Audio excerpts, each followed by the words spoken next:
Hi everyone. Good afternoon. Hope you enjoyed your weekend. It's Sunday afternoon. I'm recording a little later in the weekend because I was away. I found this little guy sitting in my spot. So yeah, you get a quick peek at him. Bye, Ruru. I think he missed me while I was away. I'm going to talk about sewing first because I have a finished object, which I'm wearing, and instead of doing a little dance in front of the camera, I'm just going to put a picture on screen of me in it. But yeah, I finished my llama blouse. I definitely want to make more of these. This was such a fun pattern to make and like to see it come together. I didn't follow the written pattern instructions. Instead, I did what felt best to me. Oh crap, I forgot the book. I'm gonna flash the book on screen. It's from the Basic Black book of patterns, 26 patterns.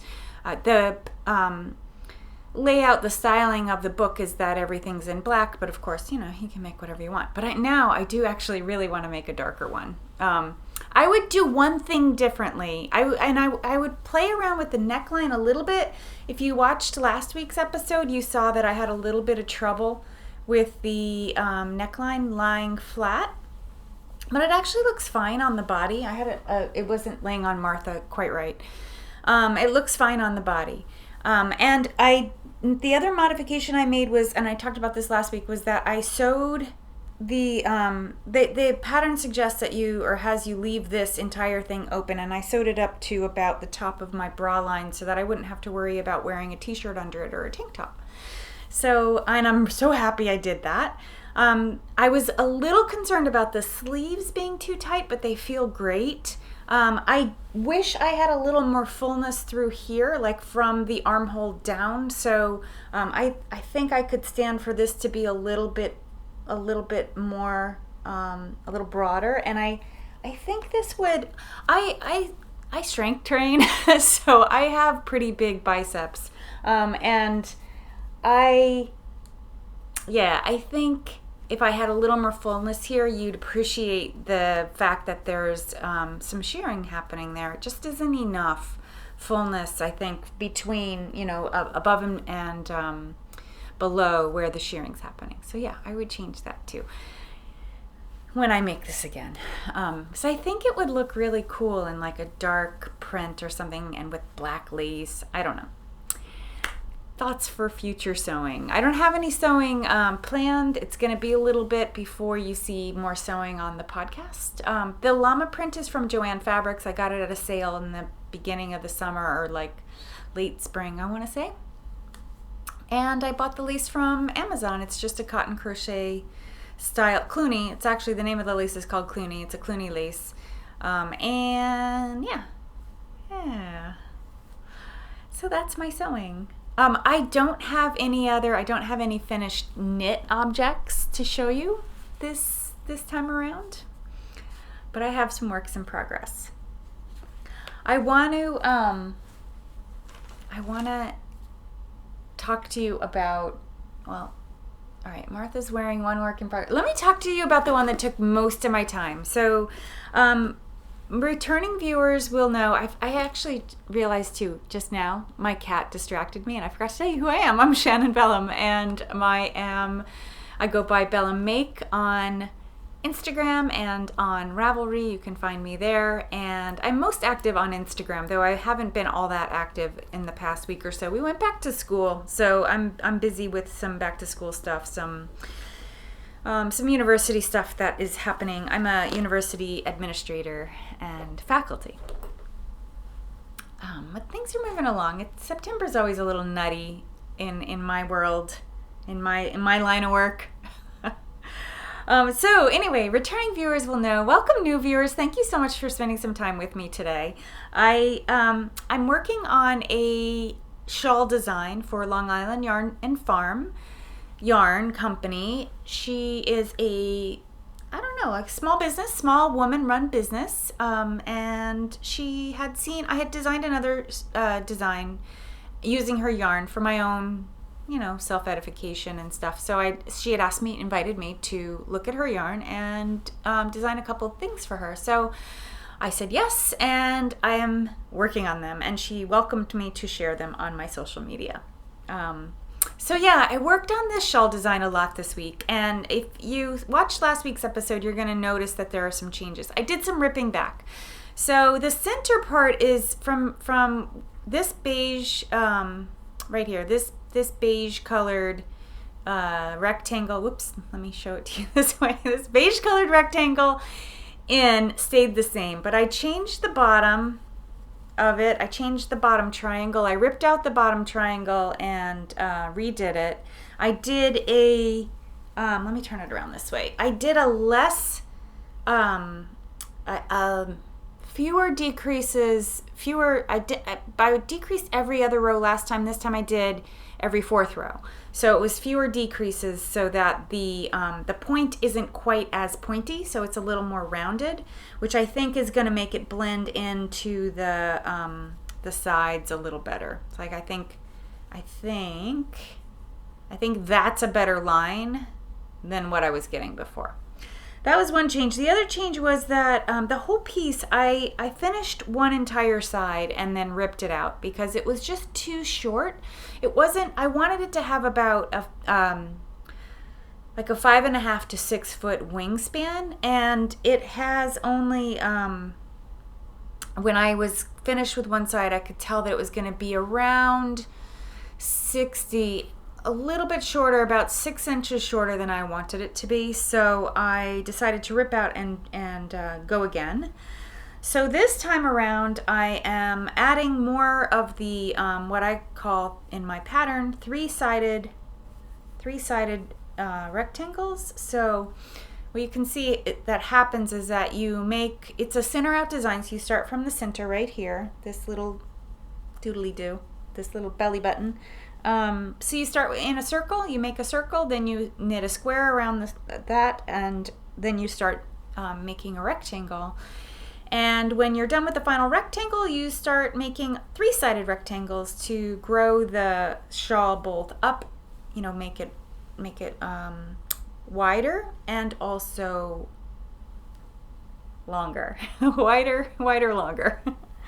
So yeah, so that's the idea. So that's the part I'm in right now. The pattern is actually written so that you would do this bottom triangle after you're done with all the building out.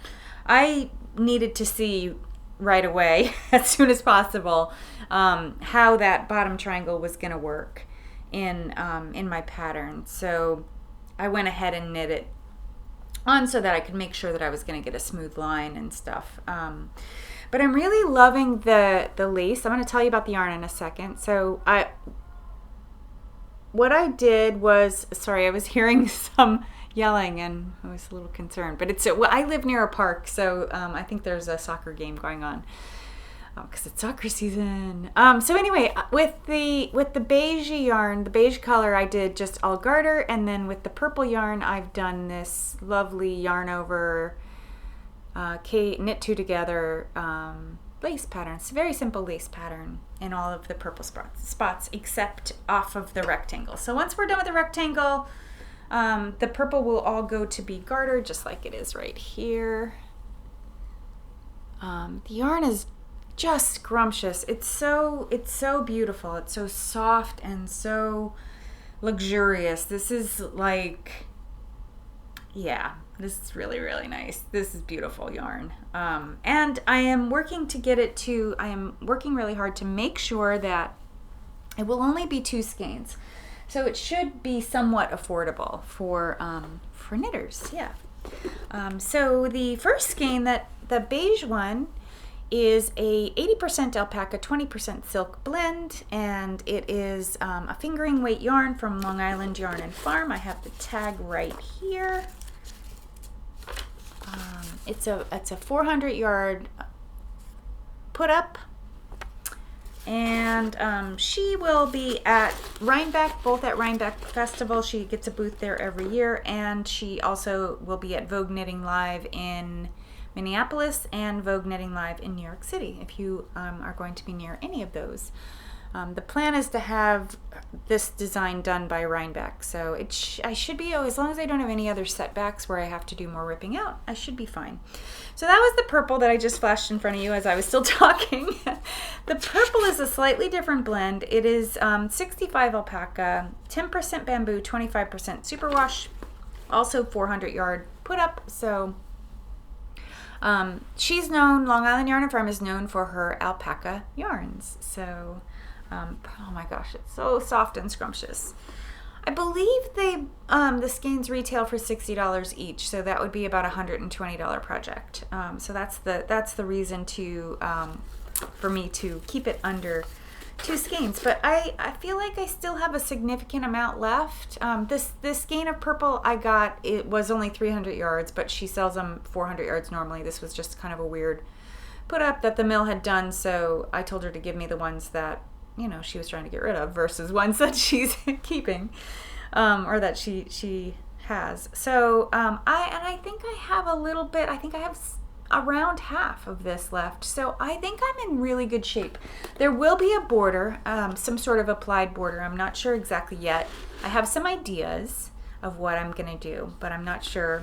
I'm not sure exactly how it's gonna work. But it's gonna involve some sort of micro striping of some sort, or a micro striping effect. That is the plan. So hopefully I will, I'll have something that's closer to finished to show you next week. And I also think I'm going to get a lot of growth. Remember that garter stitch grows a lot and lace grows a lot in the blocking. So I think I'm going to get a lot of growth in the blocking. And yeah, I think that's going to be a really, really cool design. I'm excited for it to be done. Yeah, so that took most of my time. When I needed a little break on that project, I worked on this project, which is, this is the Rocaine sweater by Christina. Hold on, over here. The Rocaine sweater that I'm doing for a knit along by Christina Dene. I'll flash a picture on screen. I do have a picture on the pattern, but it's not nearly as nice as the picture from Pom Pom magazine. It is from the autumn 2016 edition, and I understand. I can see that you're not really getting a good view of the sweater. I'll take it off of her and show it to you up close, and then maybe I'll roll her off screen because she's wearing nothing underneath. I'll put a t-shirt on maybe. Yeah, so I knit 9 inches like Amy did. I'm doing this for Stranded Dyeworks. Amy Florence of Stranded Dyeworks is doing a knit along, a Rocaine along. It started September 1 and is going through the end of October. And yeah, I thought it would be, I've been wanting to make it since she made it last year. So, and I had some DK weight yarn hanging around, that full sweaters quantity that I thought, why not? It would make a beautiful Rocaine because it's tonal. The Rocaine has a lot of texture in it up here. I don't think you're really seeing it too well, but I'll show you. I'll show you up close. Let me talk about the yarn first, then I'll stop the camera and undress Martha and show you a little more. So the yarn is this beautiful tealy blue. I think it would actually kind of go nicely with my, yeah, it's the same, it's the tonally very similar.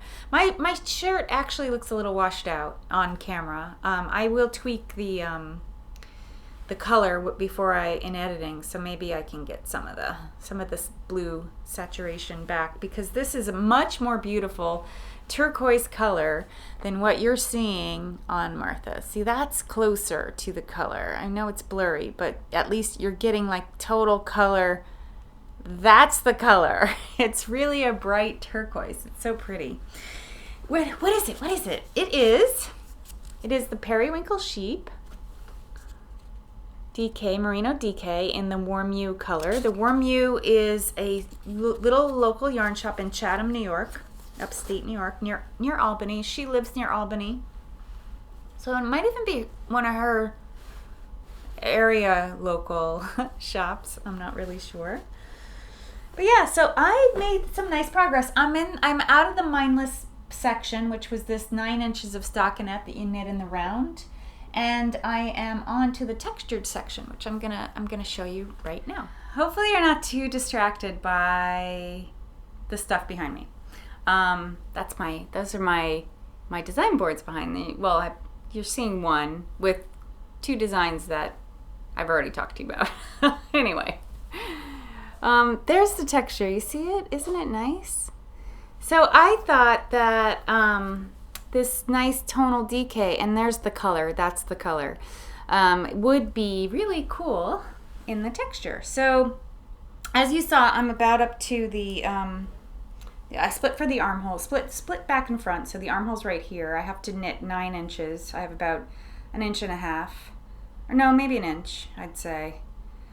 So I have 8 more inches to knit of the front, and then I go over to the back. And this would be a very fast knit if it were the only thing I were making.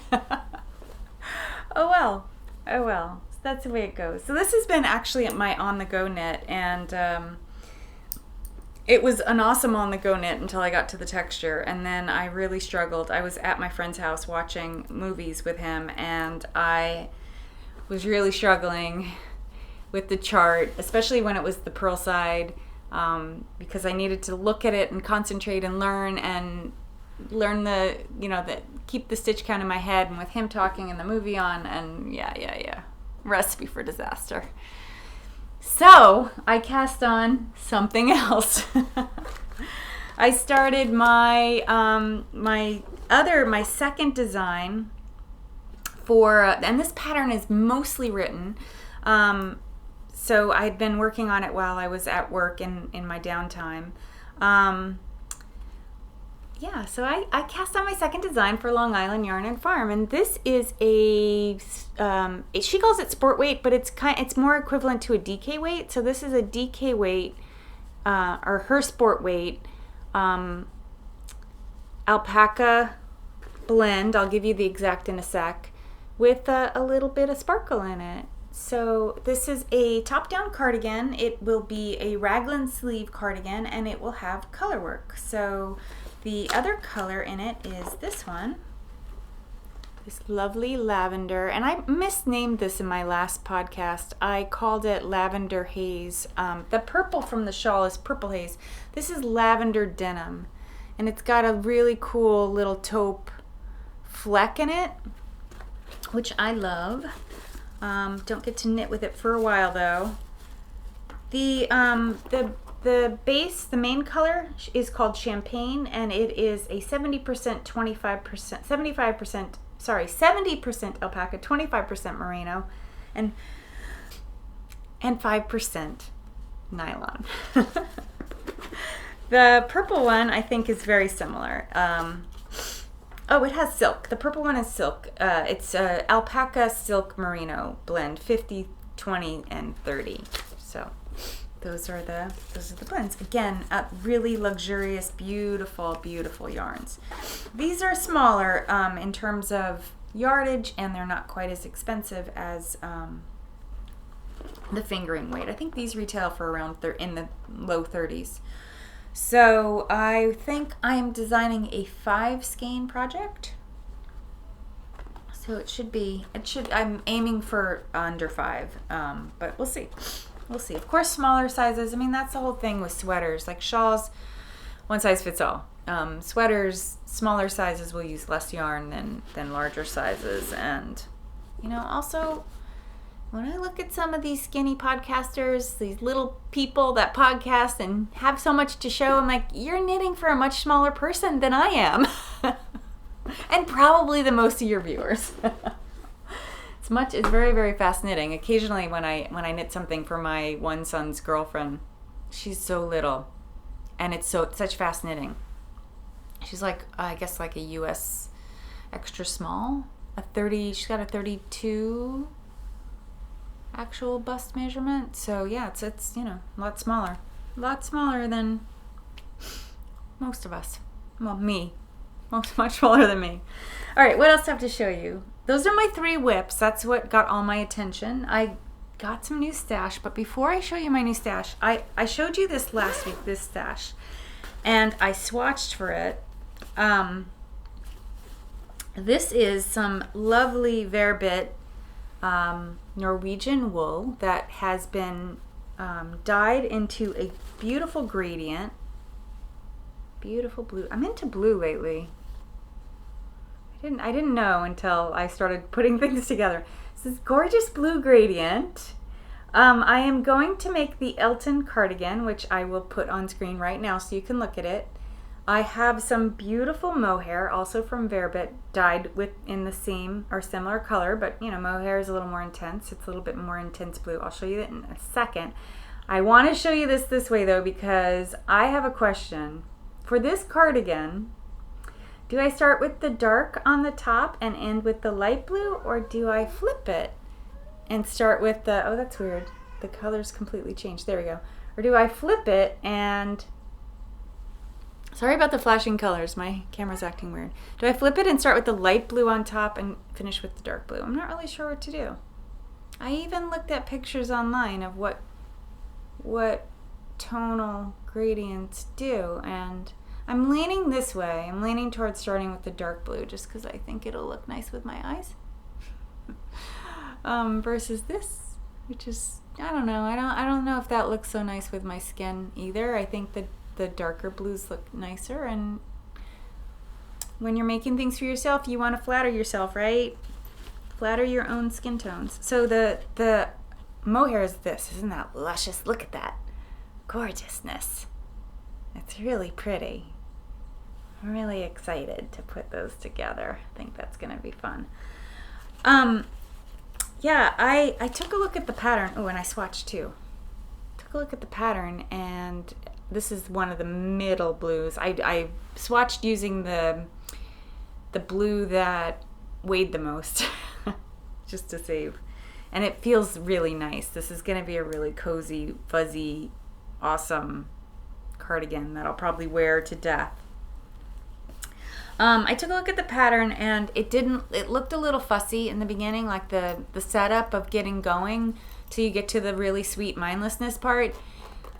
So I haven't started this yet, but I may just start it, especially if now that those 3 things that I have that I'm working on are all take, you know, more brain power.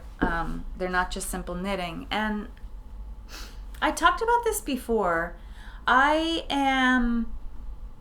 I'm more of a process knitter, but that's not what I wanted to say. I wanted to say the reason why I have multiple works in progress. What I find is that I get sort of tired of working on the same thing over and over. I know some people can do it and have more, you know, maybe it's stamina, I don't know what it is, but they're able to just like power through. I think you're maybe a more product knitting type person if you can do that, if you can just power through one thing. To, you know, ups and downs of knitting the project just don't impact your ability to work on that. The ups and downs of knitting the project impact my ability to work on them. I will get to the point where I'm just like, oh my goodness, I'm so tired of this piece. I just need a break, but I don't want to sit there and be idle either. I mean, if I didn't have multiple works, what I would do is I would put that piece down and not work on it for a while. With multiple works, it keeps me in the knitting groove. In fact, I knit so much this week, my arms are sore. So, okay, I'm going to wrap this up. I think this is going to be kind of a short one. Oh my goodness, yes, this is going to be kind of a short one because maybe I'm getting better, maybe I'm getting faster at this.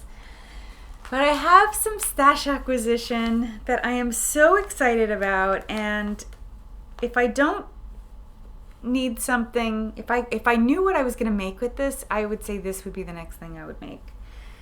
I had talked about this in a previous podcast, like probably about 2 months ago, closer when Edinburgh happened, because that's when I found out about this company. I got some little gray sheep. I bought the Gotland. I wasn't planning to.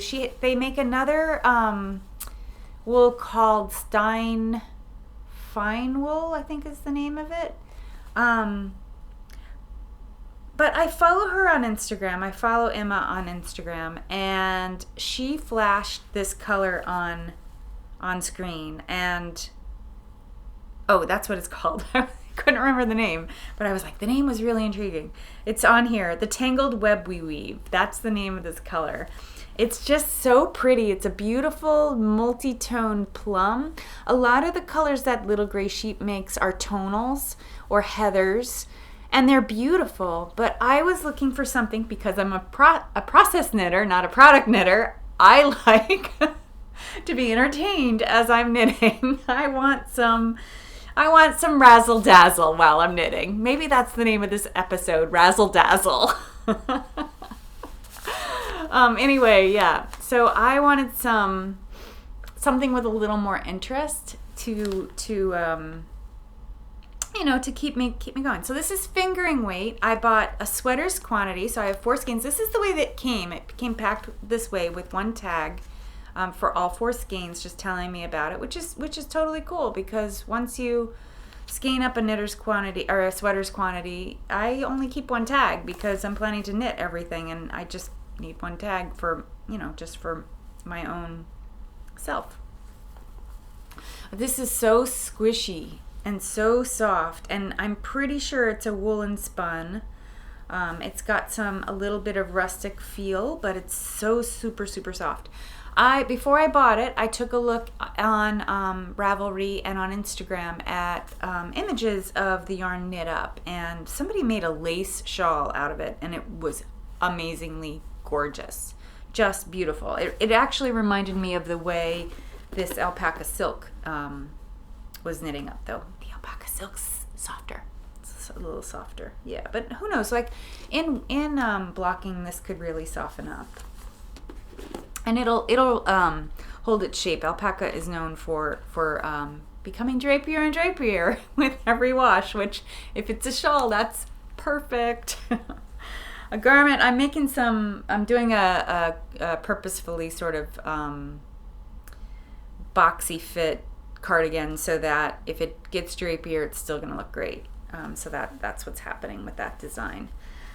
So I'm so excited. I had talked about wanting this when I learned about the farm and their practices, and I just thought, I put it on my list of stash that I wanted to acquire and work with, like yarn that I was really interested in working with. And so I just kept an eye on their website. They dye very small batches, especially in the Gotland.